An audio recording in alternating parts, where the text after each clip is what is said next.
The Guardians of the Galaxy and the Suicide Squad. Both are teams that are made up of sort of superheroes, sort of super criminals, and they've made for some really cool stories in comics and movies.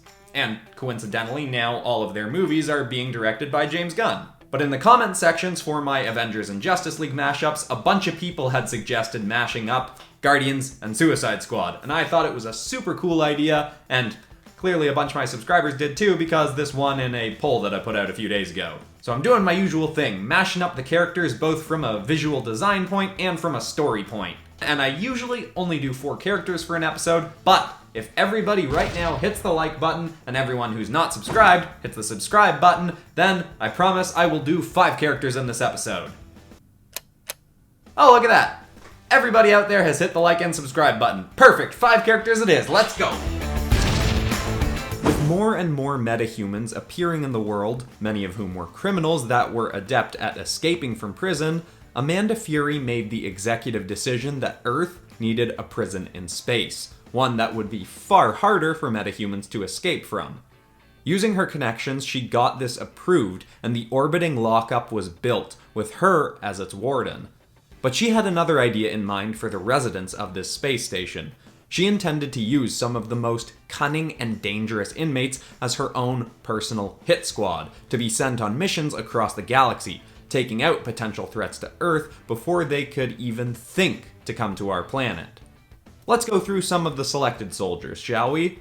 First up is one of the strangest cases, an anthropomorphic raccoon with a thick Australian accent. Not even an Australian creature, and not even created by an Australian. Rocky Harkness was a Cockney mad scientist with a strange obsession with the outback. It seems while experimenting on a poor raccoon who was intended to aid in heists by being able to climb into small areas and disable security cameras, all Harkness was watching in the background were Australian-focused movies, many of which had some ridiculous Australian stereotypes in them.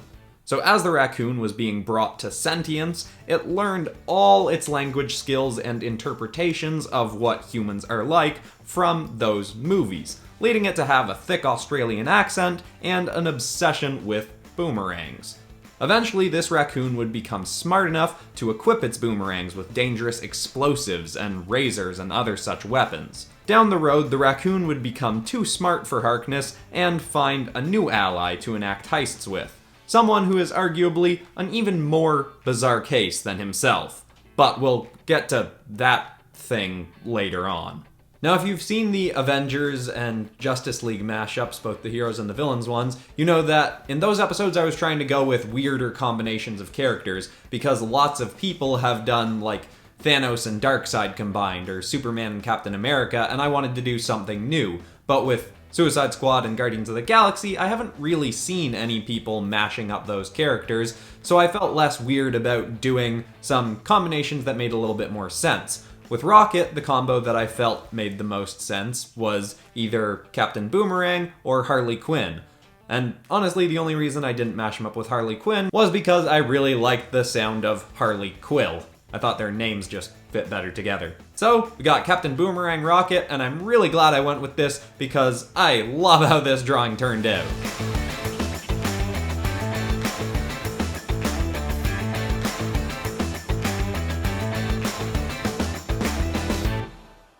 Next up, we have Gamora Lawton. She's the adopted daughter of ex-military hero turned supervillain madman Slade Thanson.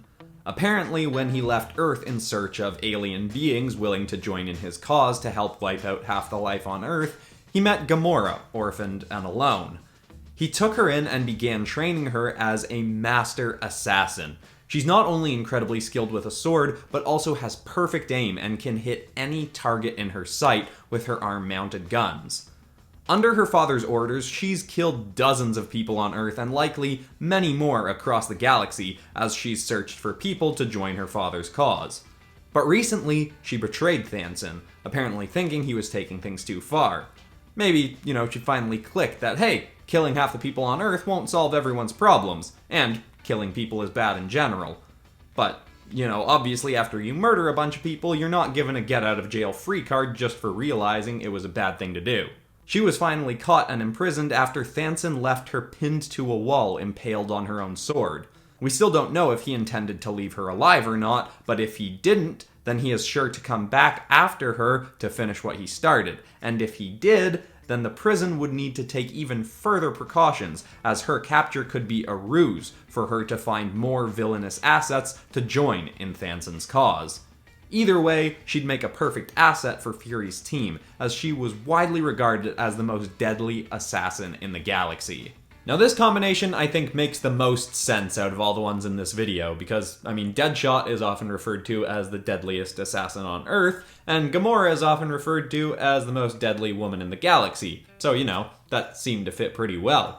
And one thing that I really started to notice with this drawing, and with a bunch of the other ones in this video, is the costumes that I'm making for these characters really aren't my usual go-to superhero or villain aesthetics, because just the costumes in Guardians and Suicide Squad are less superhero-y and more scrappy, scavenger kind of... I don't even know what term to use for them, but they're really not superhero-y kind of costumes. Except for some of the more comic booky Suicide Squad costumes that I pull from a little bit for the characters. I do some movie stuff, some comic stuff. And while it's not my usual kind of designs, I think it makes for some cool variation from my usual stuff. But I'm curious to see what other people think of them. Anyway, here is our Gamora Deadshot. Don't really have a good name for her.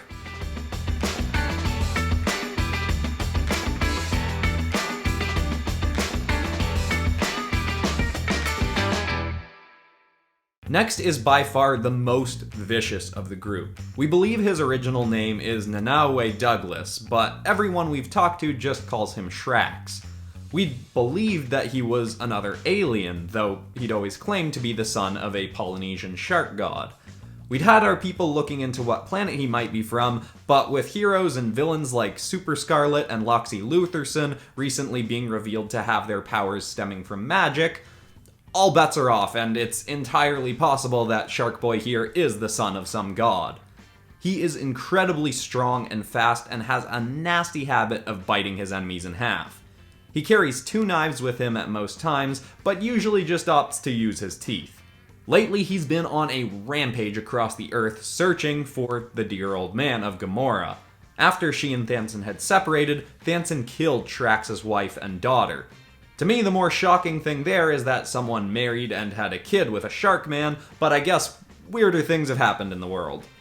Putting this big old brute on the same team as Gamora could be bad, considering the fact that her dad killed his family, but if she really has betrayed her father, then who knows, maybe they'll get along well.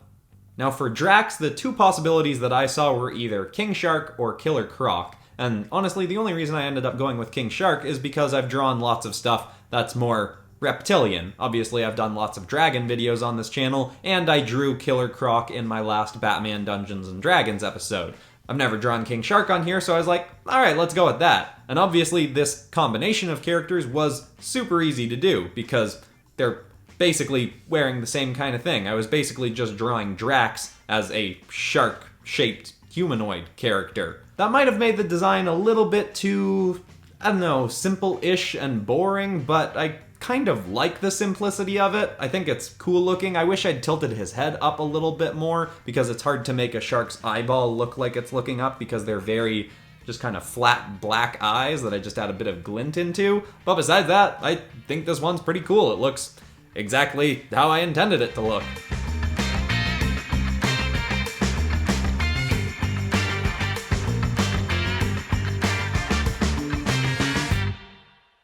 Next, we have Harley Quill. Originally from Earth, she'd just become a psychiatrist for the criminally insane when her mother got sick. On her deathbed, Quill's mother told her that her father, who she'd been told had died before she was born, was actually an alien who'd come to Earth and was now somewhere out in space. Harley couldn't let go of this thought and wanted desperately to find her father, but obviously had no way of getting to outer space. But she found an opportunity when she met a particularly insane patient of hers, the notorious serial killer Arthur Cassidy. For a time, he'd been bonded to an alien parasite that had given him superhuman abilities, but they'd been separated before Cassidy was sent to jail for the third time, where Quill was meeting and treating him. Quill was told by Cassidy that he could help find her old man if she could get him his parasite back. Arthur was a absolute madman, but he did have a mesmerizing personality in a crazy person sort of way, and Quill eventually fell for him and agreed to help him. She found and smuggled in his alien buddy and re-bonded. They easily escaped from prison, which, is all the more reason we needed Fury's space station. Cassidy, in a way, kept to his word and took Quill out into the galaxy, but before they could ever find her dad, their relationship got pretty rocky. Quill eventually cut ties with Cassidy and returned to Earth, a lot more unstable and much more inclined to high-concept robberies. Her combination of a brilliant but twisted mind and some dangerous space weaponry she'd picked up in her travels made her a pretty formidable fighter and a perfect member to fight on Fury's squad. Now with Harley Quill, my favorite thing about this one is actually something that I've been working on a little bit recently, which is how I have her holding her back hammer thing. Basically, I've been working on just how I draw characters' hands when they're holding things in general, because what I used to do is just draw a character's fist closed and then draw a sword or weapon or whatever sticking out of it, but now I've actually been thinking more about the volume of the object in the character's hand, both in her hammer thing and her gun, and I feel like I am getting better at it, and this is one of my favorite cases of that recently, where I have her backhand really gripping around the handle of the hammer. Besides that, I think this one's fine. It's not one of my favorite designs. I don't love how the top part of her helmet kind of makes her look like a weird space golfer or something. But besides that, still think it's kind of cool looking. So here is our Harley Quill.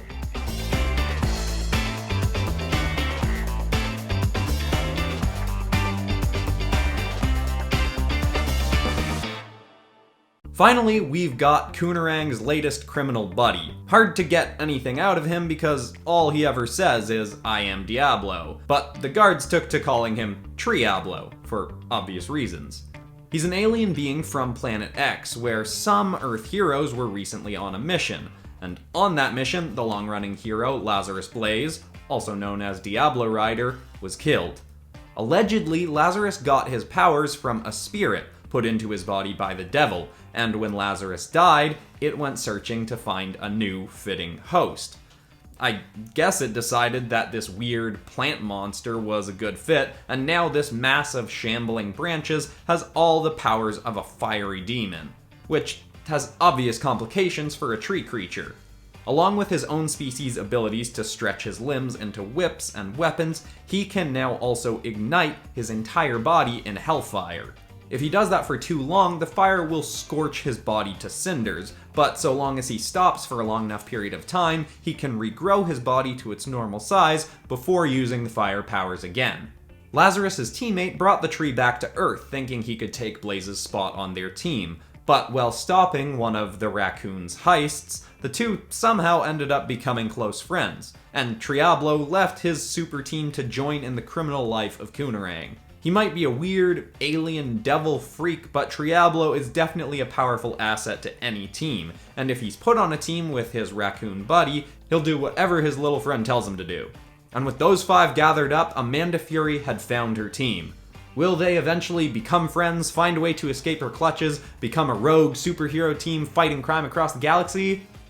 Probably, yeah, but I don't have time to fit that story into this episode, so, we're done for now. Now this is off topic, but as I was recording the voiceover for the Harley Quill character, it got me thinking about how many times do you think I've said, "But besides that, I really like how this one turned out," on the channel. Like, I probably say that at least twice an episode for something like 100 episodes now. Sorry, that's off topic. Anyway, onto the design of this character. It's probably pretty self-explanatory. I was taking some inspiration from Groot, some inspiration from the human version of El Diablo, and then also some inspiration from his full crazy skeletoned out version. And for the story, I was looking back to the Old West original versions of the comic character and some of the future interpretations. And this one I kind of picked to challenge myself from a story standpoint because it was the combination that made the least sense to me. Tree and fire. Don't know if I really stuck the landing on the story, but besides that, I like how this one turned out. So here it is, our weird El Diablo Groot combo.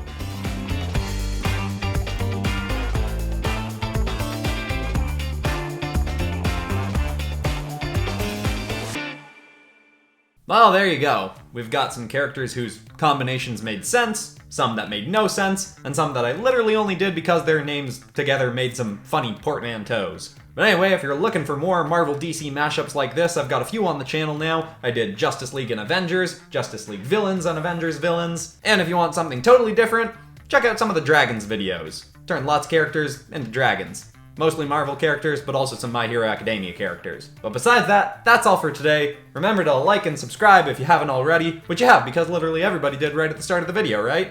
But anyway, I'm Christian Pearson. This has been PopCross Studios, home of the nerdiest art videos on YouTube. Thanks so much for watching, everybody, and I will see you all in the next one. Also, leave suggestions for other teams you want to see mashed up in the comments. Okay, bye!